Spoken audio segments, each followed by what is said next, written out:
Today we're going to show you how we made our first raised bed, and it was fairly quick and easy. You may have heard about the lasagna or the hugelkultur methods, but they do take a longer time for the material to break down. So we'll show you how we did ours in the hopes that it gives you some great ideas. And if this is your first time here, my name is Marlene. Welcome to Marlene's How-Tos, my home and garden channel. So first we're going to start off with some of the materials that we used, and in this case it's actually cinder blocks. And we like cinder blocks because they are pretty safe. They're made from stone. I would say definitely try to avoid pressure treated lumber because they have chemicals in them that help them to last longer, but when the chemicals leach out into the soil it can be harmful over time. There are also smaller blocks that you can use. These ones right here have a similar price per unit, but of course you'll need more of them if you to cover the same area. The cinder blocks were actually 16 by 8 by 8, so it gives you a rough idea, of what it would, how many you would need for the area that you're working with. And speaking of area, the next thing is just to show you what our flower bed looked like before in a previous year. As you can see, it's not raised at all. We just basically had some edging and some wood around it. And our backyard is sloping as well too, so we're going to be working on that. Now, a thing to bear in mind is light requirements. You want to make sure that you get an area that has sun if you're planting veggies and herbs, because they love that. And once you put it down, you can't move it again.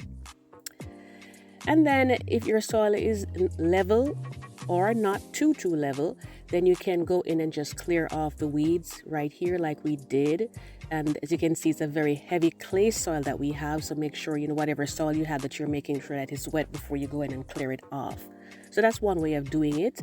And here you can see that my husband is using the shovel to just slide them off. A little bit of moss was there too, so we're taking that off.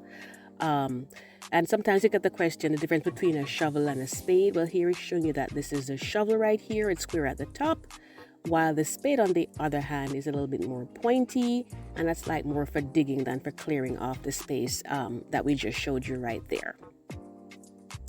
So you just want to go in and clear the area off that you're using. If you didn't want to go that route, an easier way, if you have a little bit more time, is just to spread some cardboard or some newspaper with weights on there over the weeds for a few days, and then you'll see that they will die off, and then you won't have to worry about them coming up. So once you've secured your area, the next thing you want to do is to start with the corners, which is what we did here. And basically what we did was to just use a staggered method or alternate method, if you wanted to call it that. And that's something to bear in mind, to avoid stacking them incorrectly. You want to make sure that you're stacking them in that way so there's a little bit more stability in them. And I think it looks nicer too when you have that pattern going. And once you start at the corners and you just match them out, you just end it when you're ready, and you should be good to go there. And of course, you're seeing 2 rows here, but we're going to carry the soil all the way up to level out some parts of it, so you'll see a little less as we go into the process further. And here we also did put some river rocks in here as well to shore it up, but again, this is just for our specific purpose of what we're doing here. You would not need that if your ground area is level and you just wanted to put the your cinder blocks right on top of it. And that's what the river pebbles look like there. If your bed is very deep, you can always go ahead and fill in the bottom with, like small tree branches, like the lasagna method and the hugelkultur method. Sometimes they'll use like larger sticks, which takes a longer time to break down. So it's better to use the smaller ones. And if it's not very deep, you may want to use branches that don't have any seed heads on there, like the myrtle branches did a few minutes ago, and just use something that's clean like this and put it down in there. Now guys, you definitely will not need as much soil as we're getting right here. We got this much again because we are leveling out the back. It's something that we've wanted to do for quite a few years, and we finally got around to it because it's been slipping a little bit, so we decided to just go ahead and get this done. So we ordered the soil and they came in pretty much on time, and we got it. And I think this was maybe the hardest part of the job, actually, to get this shoveled around. Luckily, we have our sons to help us, so we went through, little by little, and we got that carried around. So I wouldn't put that necessarily in the time frame that it takes, because this is something, extra that we were doing there. But everything worked out pretty good with the soil. Now, what I will say is that this is topsoil, and it's just basically, for leveling out certain spots that you may have, and to just fill in the area right over the branches, the very bottom of it, because there's no there are no nutrients much in here that's going to help your plants. Matter of fact, sometimes it pulls nutrients away from your good soil. So this is just to put at the bottom, like over your branches, or, just to start off as a foundation at the bottom. And that's what it looks like in there. You can see not too much going on, mostly like a lot of wood in it and just not a lot of nutrients that will be available to your plant. So you'll want to bear that in mind. And so over here now, we basically have it shaped out, as you can see here. And we had the topsoil laid out, and we got some good soil to go in there. We got some garden soil, and you can see we have different types there. Now some people may want to fill in the holes, but I would say bear in mind that if you are going to be filling in the holes, that you have to stretch over to get to the bed. So also something to avoid is not to make your bed too wide as well, because you don't want to be walking in the bed.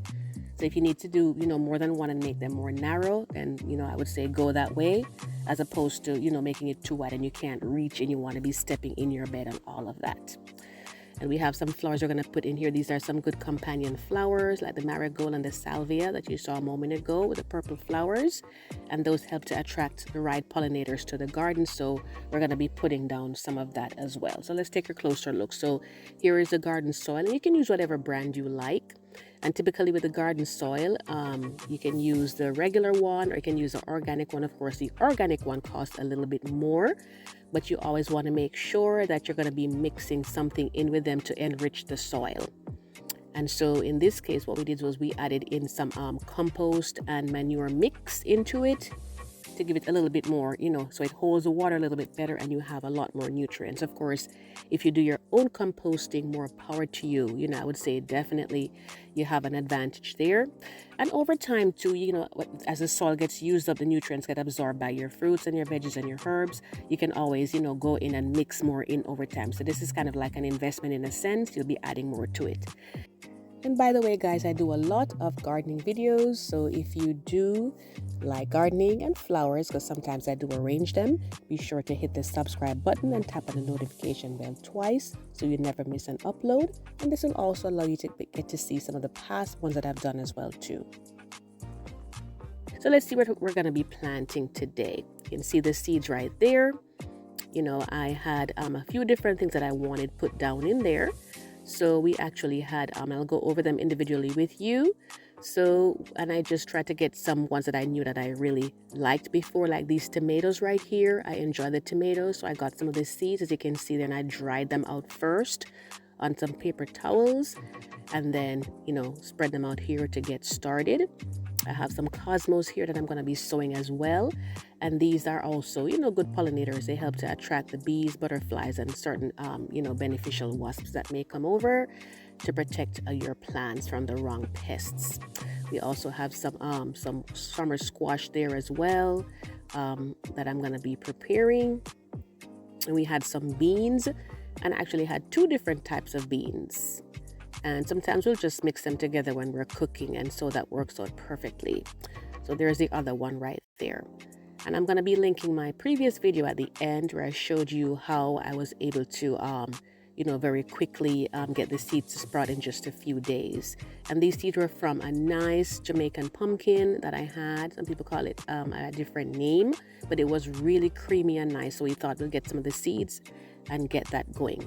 So basically, these are the seeds right here. I'm just sealing them off. And again, the video at the end will show you, step by step how I got them to this point. And don't put any more water than what you're seeing here, because you don't want your seeds to rot. And it's a good idea to have the plastic over it so it doesn't dry out, because if it dries out, if they started sprouting, then they're gonna die back, very quickly. So just some things to bear in mind there when you're doing that. So I went ahead and I did buy a tomato seedling, just to get a head start before the seeds came up. And of course, the marigold is right here. And you can take a closer look at the seeds and see that they're coming up right there. Everybody's popping out. Even the little tomatoes right there that has some little tiny roots. I'm not sure if you can make them out or not, but those have started coming out too. So we're going to go ahead and put them in our flower bed. But just to say that it's a good idea to get these, it's a little like, labels. And I actually got these from the dollar store. You get your Sharpie marker and you go in and you write whatever it is that you're planting. So that way, when they start coming up, you know exactly what is where, and it helps you, to be a little bit more organized in your garden. So this is it right here. Everything has been put down, and I have my tomato cage. I put it over the tomato when I planted that. And I also have some poles I'm going to be using for some of the beans and all of that. And you can see that we kind of build it up a little bit so you're not seeing 2 rows anymore. So of course that's not a step for you. You would just go ahead and leave your 2 rows or how many ever you're doing there. So once they went in there, the next thing to do was to go ahead and give them water. Of course, I could have gone ahead and I could have used the hose, but for me, this was just so relaxing, listen to the birds singing and everything. And it's good exercise too. So, it's really, especially on a nice, pleasant day, it's just absolutely wonderful. So I just took my time and I went through a couple of times to make sure that everything was nicely soaked out so that they would have a really, really good head start. So, whatever works for you, but always water them, I'd say, like either in the morning or, in the evening, but don't wet the leaves. So just a sneak peek here of what they're looking like so far. These are some of the green beans right here coming up very nicely. And over here we have some of the pumpkins that came up. So you can see they're coming up very nicely. I just absolutely get so excited when they start showing up and just like, okay, so they are growing. And here's a tomato, and this was just like about 10 days after, so you can see they're growing fairly fast, and I was quite happy with that because even the tomato had some small blossoms coming out. And what I did was I went in and I took off some of the bottom leaves, and I linked my video at the end that shows you how to care for them and to add Epsom salts so that they get more power and just give you some really good crops. And over here my husband, he planted some red onions, and I am so looking forward to that because we've never planted that before, so that's going to be so exciting. And then next we have the marigold, and of course it's coming up nicely. In no time you're going to see it get a lot taller and look really good. So I hope that this gave you some great ideas for your gardening needs, for your raised bed. You can let me know in the comments, how it's going to work out for you. And if you've never subscribed to my channel before, be sure to hit the subscribe button and tap on the notification bell for future gardening topics. Happy gardening. Take care.